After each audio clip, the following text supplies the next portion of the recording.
Okay, so the motivation behind the project, because there are some interesting topic and uh, uh, change that proposed by the client team, like why I pick up PeerDAS to be working on, and why I choose Grandine to contribute to. So because like at the time that I start the program, PeerDAS was considered to be included in the PeerDAS, so they have like a specific deadline, and also there is a active research and development, and also like a running DevNet that all our client team like working on and to implement the PeerDAS. So yeah, but due to the DevNet instability and the interoperability issue that happening in the previous DevNet, that's why it moved into the Fusaka, the network upgrade after the Petra one. And also uh, uh, the Grandine is written in Rust because I'm also familiar with the programming language, and and then you might ask like Lighthouse also written in Rust as well, but why I didn't contribute to Lighthouse anyway. But because of the last point, because Grandine is like a new client, consistent client, and the team is like a small, or like only 4 people specifically, so they don't have like capacity to handle different things. Yes, so that's why I would like to contribute to them. Yeah. So a little bit of context about the PeerDAS. So PeerDAS is like the networking chain to the protocol, Ethereum protocol, which allow the database sampling and peer to do the database sampling without like to download all of the blob that in the network to ensure the blob availability. Just like download just a few chunks of it. So now, like without PeerDAS, so each node have to download and to participate in the gossip shop, the subnet. So all the block like in the block that have like 6 blobs in it, so they have to download all of them. Like that, there's no like the database sampling in there. So then if like the PeerDAS activated, so like the node like only to participate a few chunks of it in the gossip stuff, so they don't need to download the whole blob data, just a few chunks like in the diagram above. So the project progress. So just want to mention like before I start working on PeerDAS, like Grandine team have done the groundwork. Already joining the first DevNet or the PeerDAS, and because like the spec is evolving and changing, so like like I mentioned earlier, like the team like don't have the capacity to handle of different things, and then I joined to contribute to, and so I make work some. Done some work on and then ready to join the PeerDAS DevNet 2. So there is a spec change into like switching from the PeerDAS peer sampling to the subnet sampling. So it is kind of like a simplified version of the PeerDAS. So like PeerDAS without peer sampling. So they don't like get rid of complexity of the peer sampling. Yeah, and also another spec change into the DevNet 2 as well. So there's add the metadata v3. So it is kind of like a RPC method.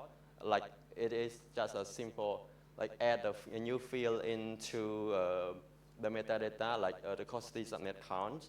So it is a small thing.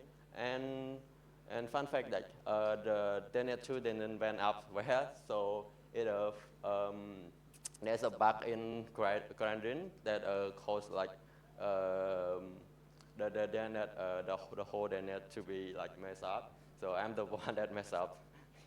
And also, at least like we found that the edge case that the spec is missing like the check in the data column sidecar with the zero commitment. So and then later on we relaunched the DNet tree. So there is a pull request and the change to the spec to include the validation on the zero blob. So yeah, at least we found that the edge case on that. And then also like the DNS tree also didn't went very well as well. So there's like a reorg from on the Prism that like reorg around like 100,000 of slot. So there's still some of like uncertainty about the real root cause of the issues yet, and mainly maybe like around the peers scoring, yeah, and the rate limiting stuff. And after that, I found like, some issue regarding to the by-rank request and response, and also like some of the synchronization issue that happening previously, like Grandine like cannot synchronizing from the Genesis, yeah, and then previously they don't Grandine didn't have like the reconstruction handling, so I try to make sure like the reconstruction have been implemented before the DevNet 4, and then I implementing the rebase PeerDAS on the Elytra, so it is like rebase. So the team there's a spec change in the DevNet 4.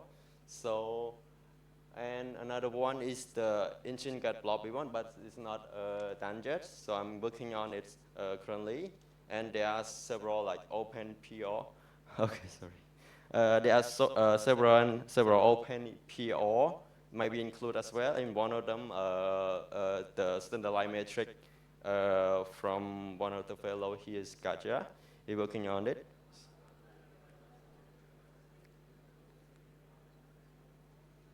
Oh.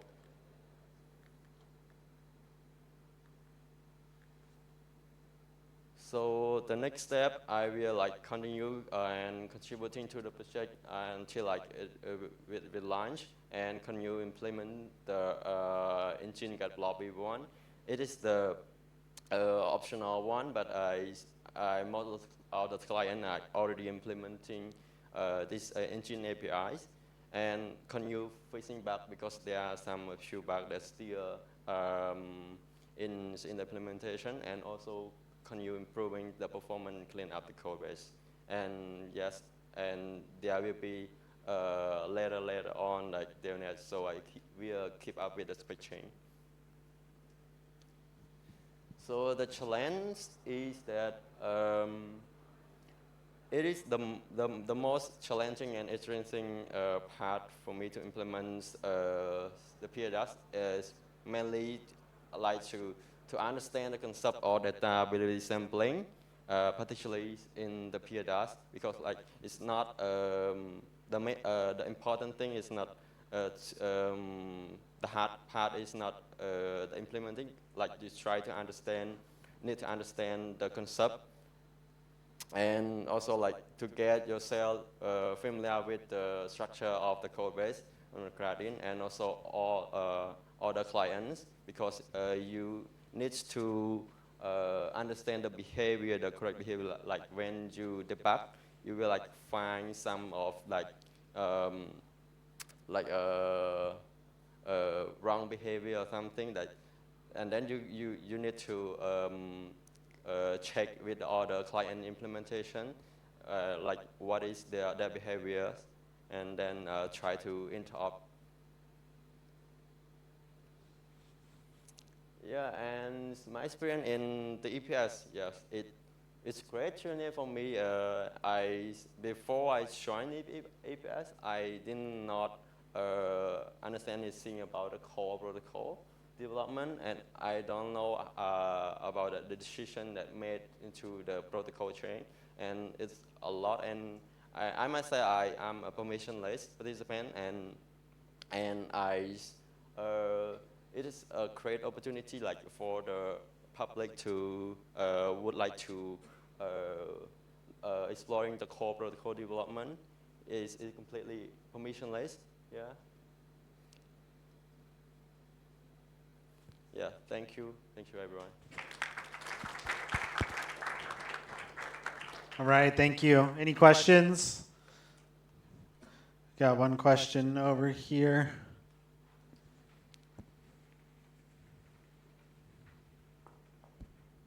Yeah, so a couple of questions. What did you use for your testing setup for Peers? And another one is about what was your networking stack?